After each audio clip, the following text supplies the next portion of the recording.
Thank you so much for checking out Tea and a Butty on YouTube. For exclusive content, please consider becoming a patron. Details are in the link of this video's description, and please don't forget to like, share, and subscribe.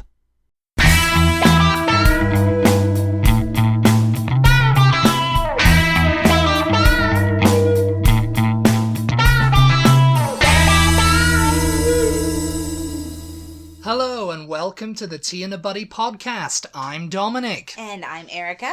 Today's episode we're going to be talking about a very famous science fiction franchise. And it's not Star Wars, it's the other one. The other star thing. Yes. I mean, specifically we'll be talking about the newest show, Discovery. Yeah. Star Trek Discovery. Which just started back up on Thursday. With its third season, yeah. Yeah. I can't believe it's been 3 seasons already. Yeah, they just pumped these seasons out now. Star Trek's back. Yeah. Dominic's a big Star Trek head. For Erica got me into it, you know, when I came over. I got you into it. Yeah, before that, I didn't know who was who. I thought R2-D2, Kirk. Oh my god. You know, I was all confused, and I came over here, and she was like, "Oh, if you're going to be married to me, you have to know the differences." Sarcasm. Yeah, I'm the major fan, and if any of you don't care about it, then sorry about this. Sorry about this episode. But before we get into the episode, sorry about this. I'm so because sorry. some of the you know, some topics they're going to just be like, "Oh, you're talking about things I don't care about," like you know, like places I don't want to go there. I mean, this is just a little PSA, isn't it, about this podcast? Because I don't know what you guys come here expecting. You come here expecting good quality content, and I have it. Well, I mean, we have it. I think sometimes we can lead people to believe that we're talking about something worthwhile. Yeah, yes, exactly. No, to think that we're just another one of those, like, all British versus American content. Which has nothing wrong with that. I mean, you can get a lot of, like, miles out of, like, you know, stuff, and we do that, obviously. I mean, we're not doing it for miles, though, are we? It's like genuinely stuff being British and American. It's genuinely things that we have talked about. We're gonna have to let years. them know one day that I was born in Boston, and I parked my car in Harvard's park yard. Oh my god. Anyway, yeah. Oh, are you gonna? Yeah, I'm gonna keep rambling for a second. Oh, we're gonna ramble. We we haven't got time for this. As he checks his watch.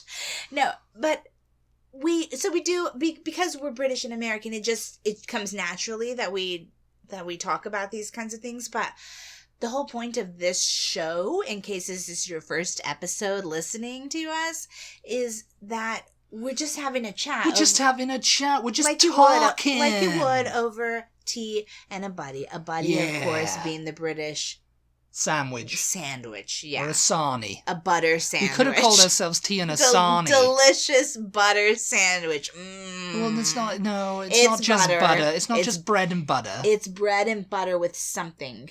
Meat. Yeah, but who puts butter? Okay, this is another topic. Yes, we're going to talk about that in a video. Okay. So you can see the disgust on Erica's face about this. But yes, you come to this podcast for a wide variety of topics. We just talk about things that we're interested in. Okay? Yeah. And the end. Yeah. And I happen to be interested in Star Trek Discovery. Yeah. But before we get on to the episode, we must talk about our giveaway. Yes. We've got a giveaway. Yeah, for our 200th episode. 200. That's a mouthful to say, isn't it? There's a lot of episodes. And if you've been with us since the beginning, bless your heart. Bless your heart in a non-sarcastic way. Yes, no. You know, because you've had to put up with us. Bless your heart. Yeah, that wasn't exactly the appropriate. No, I actually mean bless you. Bless you. Bless you, yes. Bless you. Wherever you are. Oh my gosh. Me being John Lennon there. Yeah. But yeah, we have a giveaway, so go and enter. It's all kinds of Texas stuff.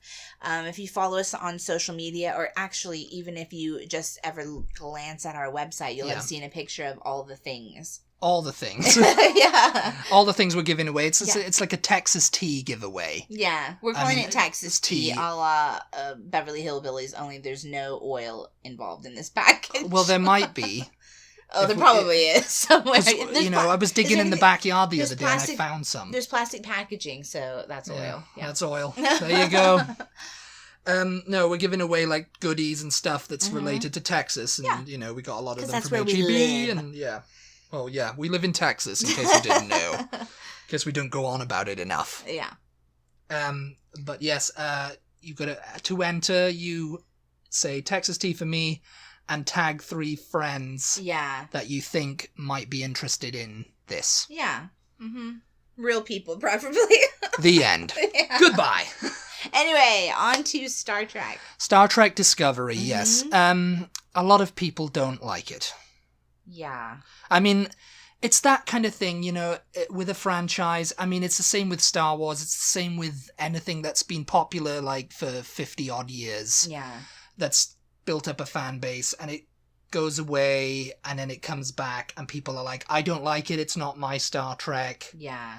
Because if you're not a Star Trek fan, then you probably have no idea what it is. People, if Star Trek to a lot of people means Kirk and Spock and Dr. McCoy and Scotty and Beam Me Up Scotty and all that, from the 60s TV show. Speaking of that, can I interrupt you again? Really quickly, because I just realized, if you guys listen to our famous people, this just reminded me, because some of Dominic's famous people that he's met have been Star Trek people. Yeah. If you listen to our famous people that we have met podcast a couple podcasts ago, we forgot to reveal which one was the lie. The which one was the lie? A couple people asked us over. A couple of people asked us over DM on social media, so they already know the answers. But we forgot to just say generally in the podcast, like we said we were going to. Yeah, just an aside. That happens sometimes. All of mine were real. All of my people were real. Mine was Ronnie Wood, as if you couldn't guess, because that was a terrible made-up story. Oh, he walked into the Star one night. It was just like, and you were just like, yeah, okay. Keep going, Yeah, it was terrible. I was just like, oh God, what am I saying? I should have written this down. I'm not very good off the cuff, But yeah, we've met some Star Trek people. Yes, we've seen the entire Next Generation cast. If you're a Star Trek fan, yeah. we saw them at their 25th anniversary in 2012. Worf waved at me, by the way. Yes, Michael Dorn waved at her, and Jonathan Frakes smiled at me, and Marina Sirtis smiled at both of us. Yeah. And I said hello, and obviously I said hello to Patrick Stewart, and he just went, yeah. And that was enough for me. I was on the Enterprise. But yeah, why do they hate Star Trek Discovery then, Star Trek fans? Because it's new. It was a prequel, but that's pretty much what it is. Yeah. It's because it's new. It's not the Next Generation. It's not Deep Space Nine. Yeah. It's not Voyager. Mm-hmm. It's not Enterprise. Everybody hated Enterprise when it came out because it was a prequel. Yeah. And what we mean by prequel is it was set in universe. It was set before the rest of the shows. So it was set before the original series. Before the original series, even, Which, for anybody like I was before I became well versed in Star Trek, the original series is the one with Captain Kirk in it. You guys. Yes, the original series. It used to be called just Star Trek before all the other incarnations and spin-offs came around. Yeah. It was now renamed the TOS. The original series. Yeah. Which is what kicked it off. I mean, that ran for 3 seasons. Mm-hmm. Kirk, Spock, Scotty, Dr. McCoy, Uhura, Chekhov, Sulu, all that. The original Starship Enterprise. Yeah. That's, when Next Generation came around in the late 80s, the fans weren't having it. They were like, yeah, no, we're not doing this. New crew, set in a new time. It was set out like 100 years later. Yeah. From the events of the original series. Then they had like Deep Space Nine and Voyager, which was set around the same time as Next Generation. Yeah. And then they went back to Enterprise. Which was set before. It was set at like the founding of the Federation. If you're familiar with Star Trek lore, you'll know all this. And Star Trek Discovery was also set before the first 2 series, seasons right? was set before 10 years before the original series. Yeah. And of course, they were set on the ship Discovery. Commander Michael Burnham is the main character. Yeah. So the first 2 seasons were okay. Traditionally Star Trek series have ropey first seasons because it's shaking out the bugs, you know. The writing is like, oh, how do I write this? You know, the acting is like, how do I act this? You know, it's the same. My problem with the first 2 seasons of Discovery is just, like you said, it's new. But with that comes just... new production values as well. Yeah, and so it just doesn't, like, it doesn't work for me. It's production values, too. It's production values, but also, to me, it seemed like their technology seemed far advanced from what they were doing and what Captain Kirk and Spock were doing, you know? At the end of the day, you know, it's like that old adage when the motion picture came out because of the success of Star Wars. Because when the original series was cancelled in 1969, pretty much everyone forgot about Star Trek, you know, like, well, the mainstream media anyway. The fans, you know, kept it alive in reruns and syndication and everything, so it had a growing audience.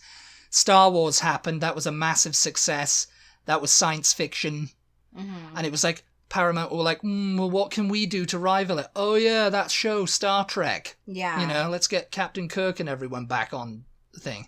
And so they had a big budget and everything was there, and you know, that's when it started gathering momentum, and then they made a new series and the technology was better. It's just all production kind of value. The production values of those were you know, they didn't have any money. Yeah.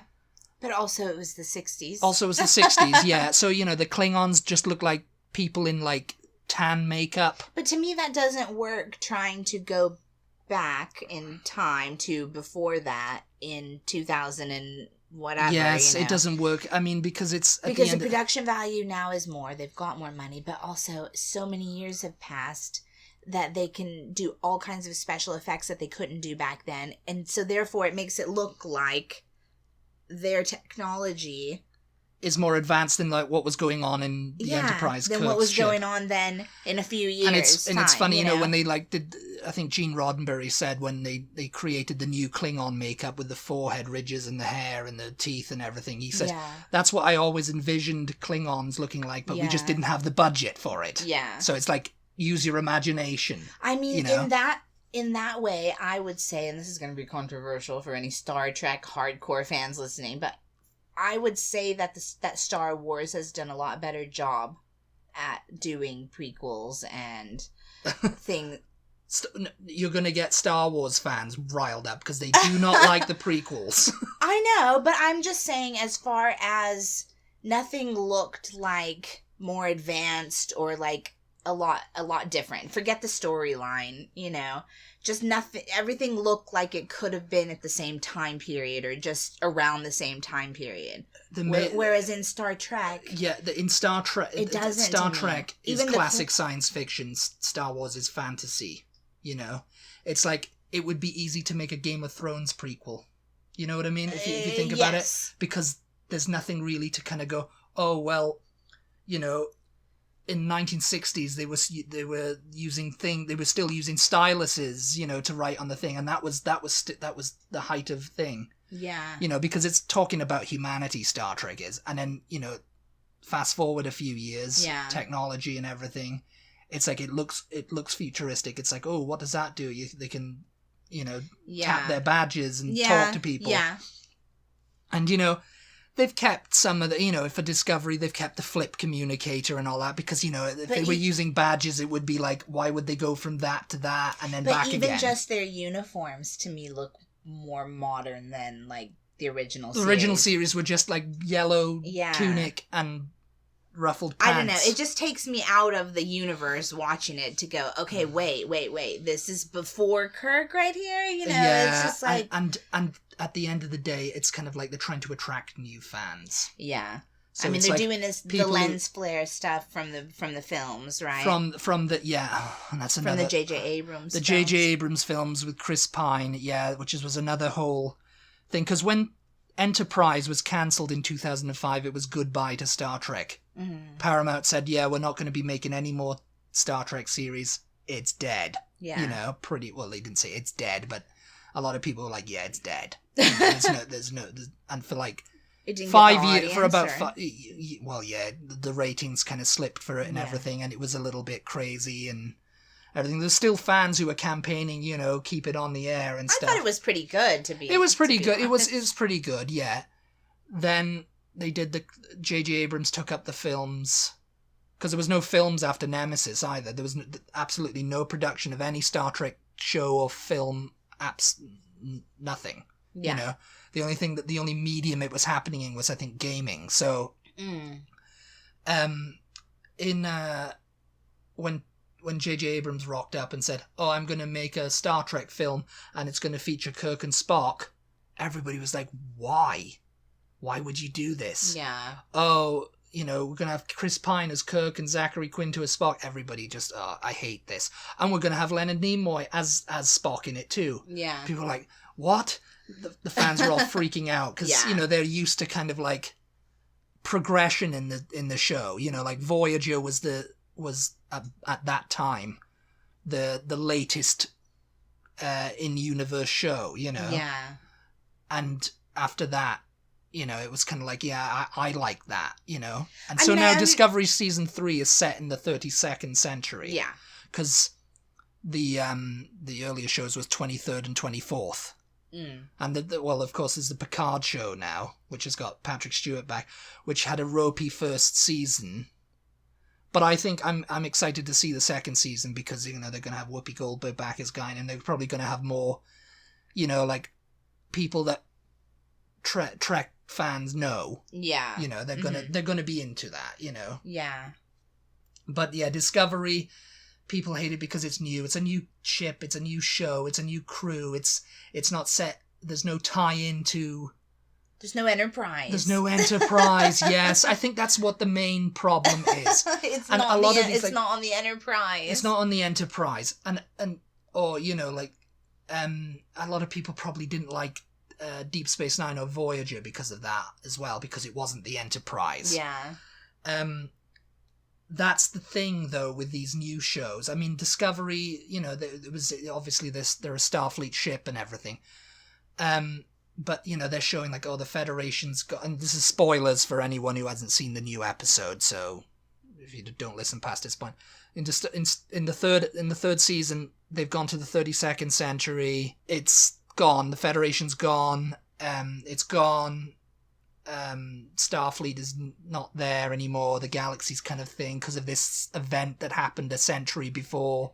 I kind of wonder, and I find it really good. But I know there's going to be fans out there going, "Oh, I don't like this new Enterprise, no Federation. It's not like TNG. It's not episodic. It's all a story arc. I don't like that." I kind of wonder. Yeah, well, Deep Space Nine was all a story arc too. In the later seasons, because that was the trend TV was taking. Story arc, basically everything, basically soap opera kind of thing. But with Star Trek the original series, and for the early episodes for most of Next Generation, it was a new adventure every week. Yeah, it was like every episode you could watch it and not have to have watched the preceding episodes or the later episodes to get. There's something to be said for that. Yeah, but then you also have like people who are into like Game of Thrones and they want to sit and watch it like they it's one big long movie. Binge watching has become the norm. Yeah. And so they're just and kind of like... you can binge watch episodes, but it's not quite the same thing as like, it doesn't make you want to... It doesn't... You don't necessarily want to watch the next episode because you have to. You know what I mean? To find out what's going to keep going, what's going to keep happening. It's kind of like... Take Next Generation, for example, and early seasons of Deep Space Nine and Voyager. Well, Voyager kind of like had its story arc. They were trying to get home. Yeah. So it's like someone could... Just trying to get home. They were lost in the Delta Quadrant and they were trying to get home. So that was kind of like the theme of the show, Yeah. But every week they encountered someone new or something this and, Yeah. And it worked. But, nowadays, Discovery's like, it's like, we've got to find out what's happened with the burn and all this kind of stuff. I think... There's a big story arc. Don't you think, Picard was the first season was a big story arc of, Don't you think that fans are going to like it more now, though, because it's now set in a future where we don't? Well, I like it more now. I wasn't really sold on the first 2 seasons. Nah, I wasn't either. I mean, I like the introduction of Captain Pike, who, for hardcore Trekkies, will know him as the first on-screen captain. That's because Enterprise. it was a character you were familiar with. Yes. I didn't like seeing Spock, though. Well, It's like, how many Spocks do we need? I mean, like, Leonard Nimoy is the only Spock for me. Well, it's kind of like the same kind of thing as Sean Connery being the only James Bond. Yes. You know? It is. It is the same thing, yes. And, but there's been, 5 other actors to play him, It doesn't matter. It's kind of like it's just a character, and so many people play it. And, Ethan Peck, he does a great job as Spock, I think. Zachary Quinto did too, if he's ever going to come back and do it, Do you know whether the writers of Discovery, this is just me asking, whether they intended to go this direction, or if this is just, they decided, we need to move them into the future because the fans are not interested in this. I think they just made it up as they went along. You think so? I think it was a kind of thing of, okay, we'll do this. And maybe after the second series, it was like, yeah, we should move this into the future because that's what Star Trek's all about. And and we've got a whole new, because that's the main problem fans have with prequels. It kind of messes with established canon. Yeah. With The Mandalorian, I'm going back to Star Wars now, it's between the original trilogy of films and the Disney trilogy of films, So they've got a bit of leeway there. Yeah. And, they can kind of like tell the story. Mm. And it's like my friend who's a big Star Trek fan, and he's pretty much responsible for getting me into it, I think, when we were kids. He says, yeah, I like those kind of things. I like Enterprise, and I like it because it's filling in the gaps. Yeah, I think so too. And it's like, yeah, it's filling in the gaps, but if you're saying like, as long as it's done well, it's a show, it's going to be fallible. It's like, it's just a TV show, as William Shatner says, And people get so like, oh no, they didn't meet the Ferengi until this date. Because they said it in an episode of TNG or whatever. They didn't meet the Ferengi, or they didn't know what the Romulans looked like before Kirk's time. And it's just like, yeah, it's just kind of like whoever's writing it now didn't bother to look that up. Yeah. And it's like, we've got the internet now and stuff, so it's easier to know. Either that or they just don't care. Yeah. They're just like new fans who've just come out and say, what's this Star Trek Discovery? I've never watched Star Trek before. What's that all about? Yeah. Dude, like, they're not going to be like, oh, this isn't how it's supposed to be. Yeah, no. It's a new show. And there are going to be new fans. Yeah. And it's like, when they were talking to Patrick Stewart about coming back to the role of Jean-Luc Picard in the Picard show. Yeah. They were talking about, do you think this is going to get new fans? Do you think people know who you are? Yeah. Besides Star Trek fans. Yeah, yeah. Like, because they're trying to pull new people in. Yeah. And which is what the J.J. Abrams movies did. Mm-hmm. People who had no idea about Star Trek and were not interested in it before it became this blockbuster thing. And, someone says, oh, they might know you as the facepalm guy. Kids today, they were talking about. The facepalm guy, which was, I was like, what the GIF, are you talking about? The facepalm guy. And he's like, oh, the facepalm. And it's him in character as Jean-Luc Picard when he facepalms. You said facepalm. I'm thinking like some kind of pomade. Like, has he done a commercial where he's like rubbing some kind of pomade on his face? Or what are you talking about? No, facepalm. I mean, if you spend any time on the internet, you know what GIFs are or GIFs or whatever. And, people like, say something crazy or something, on Twitter or Instagram or something like that. And someone responds with a GIF of Captain Picard facepalming because he did it quite a bit in The Next Generation. Well, he did it a couple of times. But it's like, it's just like, oh. I remember what episode, that GIF that they use mostly, I remember what episode it was too. Oh my gosh. It was the drum head. And it's just like, no, I've been forgetting sometimes. Like if I watch an episode or see it on TV, I'm just like, oh, what one's this one? Oh my God. I'm like Patrick Stewart now in that hotel when he says, I turned on the TV. I was there for like something, and I turned on the TV and I'd ordered room service and it was Star Trek The Next Generation. I was like, oh, I don't remember this one. It's like, oh, so I was there watching it. And the room service guy came in. I said, oh, come in, and he was like, and then I thought about it. I was like, I'm sitting here watching. I'm sitting here watching. This guy's going to go back to the freaking kitchen. It's Patrick Stewart up there watching old reruns of Star Trek The Next Generation. What a sad git. It's just like he's watching his old show. And it's just like, no, I just didn't remember what this episode was about, It's like, and, I think I'd be the same way. It's like, oh, I don't know, because they made, 300 episodes or whatever it was, of the whole season, the 7 seasons. And they were, it was ultimately more successful and had more longevity than the original series, Yeah. Because they could get 7 seasons out of it, and they got it through 3 times, with DS9 and Voyager. They managed to create it and hit it on the nose. I used to watch it when I was little. Enterprise only got 4. And all that. Yeah. Yes. They had the great mix of characters. They had the Enterprise. They had a great senior officers, crew, and stuff. And the lower decks. We may have to do another episode on the lower decks. That's the lower decks cartoon. I thought I wasn't really going to be into. Yeah. But and I started watching it. I was like, oh, this is actually quite funny because if you're a Star Trek fan, it's even more funnier. And there's people out there, oh, it's terrible. Oh, I don't want to watch it. Oh, it's stupid. Oh, Yeah. All these fans, it's not my Star Trek. I think that's why I struggle with Discovery a bit, because there's not such a dynamic mix of characters, and they're all quite serious. It's not the Enterprise. They're all quite serious. There was always somebody that was a bit lighthearted. There were always some jokes thrown in there in all the other incarnations of the Star Trek. This one's very heavy and serious most of the time. Well, except for this first episode of the third season.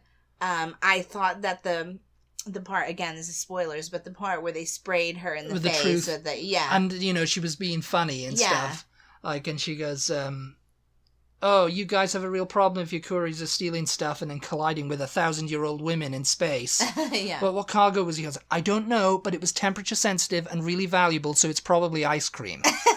Yes, I knew you loved that one. Yeah, that was quite cute. Because Erica loves ice cream, and she will be doing an episode on ice cream very soon.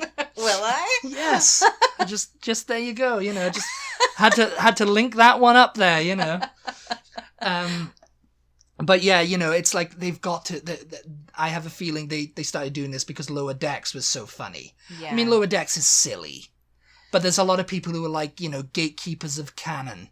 And they're just like, oh no, this cannot be considered canon because it's too goofy and silly, and they're saying stupid stuff, and it's just like, it's serious. I just felt at first that Lower Decks was too try hard, but then the more we watched it, the more I watched it, it was quite funny. I was like, oh god, they're really trying hard to be funny here, to be like Family Guy or what's the science fiction one? The science fiction Futurama or any Futurama, funnily enough, did an episode dedicated to Star Trek. Yeah. They had all the characters back as well, I think Family Guy did as well, didn't they? Doesn't Stewie is a next generation? Yes. They do. That it's like a franchise. People seem to kind of go, oh, Star Wars, That's the most popular thing, but Star Trek... Star Wars is good too. Star Wars is good too, yeah, obviously, but Star Trek, it's like... That's kind of paved the way for all of this kind of stuff, It has an instantly recognizable kind of format. Yeah. Ship on a crew exploring and getting into adventures. Recently we watched that parody that those celebrities in lockdown did. Sam Heughan and Katrina Balfe from Outlander and who was it? I think it was who was it? James McAvoy? Yeah. He was the cat, and they did this filmed this on their phones and stuff. Yeah, each one of them was wherever they were. And they were doing a spoof of Star Trek, which is it's you can't really spoof Star Wars because it's kind of a generic story, but with Star Trek it's oh, shields up, Captain, and you're on a ship. It's it's a familiar setting. Yeah. It's very it's very recognizable. But anyway, to get back to Star Trek Discovery before we have to wrap this up, I think this new season looks like it's going to be better. I'm looking forward to it. It looks like it's going to have an interesting storyline. Cleveland, and I don't think they're going to feature him as much. Oh, yeah? He's kind of like this, spoilers again. he's kind of like this Steve Irwin type character. He's like Save the Animals. Yeah, you compared him to someone else. I can't remember who it was now. I compared him to. He was kind of like Newt Scamander from Harry Potter, from Fantastic Beasts. Yeah, he's kind of like that kind of character. Mm-hmm. And you thought, oh, he's just a rogue. He just goes around the galaxy stealing people's cargoes and whatever. And he's getting by on his wits. He's broke and he just needs all the money because he's not part of the Federation and he doesn't believe in it and all that kind of stuff. Yeah. But it's like, oh no, he's got a plan and he's just trying to save. And it's like, oh yeah, because the Federation isn't around to enforce the Endangered Species Act, so people are just, the Orions and the Andorians have taken over and have started making money on all these endangered species and all kind of lawlessness, that the galaxy is lawless now because the Federation isn't around to keep the police, keep the peace. And the one thing I will say though is that I kind of was hoping, actually, that they were going to set it up where maybe this whole season was going to be just her, meeting new people and just being on her own, and we were going to meet a bunch of new characters like him. Yeah. And then and then eventually maybe next season she'd meet up with the rest of Discovery, Yeah, but it looks I don't know. I mean, maybe it'll be half a season before she meets them. It didn't look like that in the previews, but in the preview it looks like next episode she's going to meet them. Find them, yeah. Find them. They're going to come through the wormhole, and then they're going to start rebuilding the Federation because she met this guy and he was like the gatekeeper, and he was like, every day I do this, but I don't know how much of the Federation still exists. Yeah. And the funny thing is because there's been so many people whining about, all the Star Trek series just focus on the humans and the Federation, and I want to learn more about the Klingons, I want to learn more, I want a Romulan show, I want a show about all the other galaxy. And it's like, well, this is it, the Federation's kind of gone. Yeah. This is an interesting kind of dynamic now. Yeah. And it's like they kind of did that in Picard as well. It was kind of like, there wasn't really too much to do with Starfleet or anything like that. It's a way to talk about building the Federation without having to go back in time and do a prequel. Yes. Yes. Yeah. It's rebuilding the Federation. It was a clever... Rebuilding Starfleet and everything. It's a clever idea, and I think it's going to work out. Yeah, maybe we'll talk about it again. If you guys have any interest in this, we can talk about it again. And if you've stuck with us to the end of this episode, then more power to you. Yes. Thank you very much. Hands up, those of you who knew anything we were talking about. Hands up, we can see you. Come on. Hands up. Hands up if you knew the word Federation, what that was all about. If Federation. you knew what the Enterprise was, any of that kind of thing. Yeah. There you go. Yeah, that's it. That's your homework for this week. is to tell us all about what you knew about Star Trek. Let us know if you found this episode interesting. And maybe we can do another one. Maybe we can do one about the lower decks or whatever. Yeah. But I was just gonna say I thought, as I said before, I thought I wasn't gonna like Lower Decks as much as I did, but it's kind of like an episodic format, and the characters are pretty cool, and it makes funny references to the all of Star Trek pre Nemesis, pre the new Trek, as they call it, Discovery, Picard, and there's going to be one with Anson Mount as Captain Pike. Oh yeah, Strange New Worlds. So it's coming at some point. We've got Star Trek coming out the wazoo. Yes. And it's back on TV, and people are mad. And I mean, that it's not their Star Trek. You know what? Lockdown may be happening again all over the world. We're gonna need stuff to watch, so it's okay. Yeah. Hopefully they've got production started. Thank you so much for tuning in. We appreciate you guys.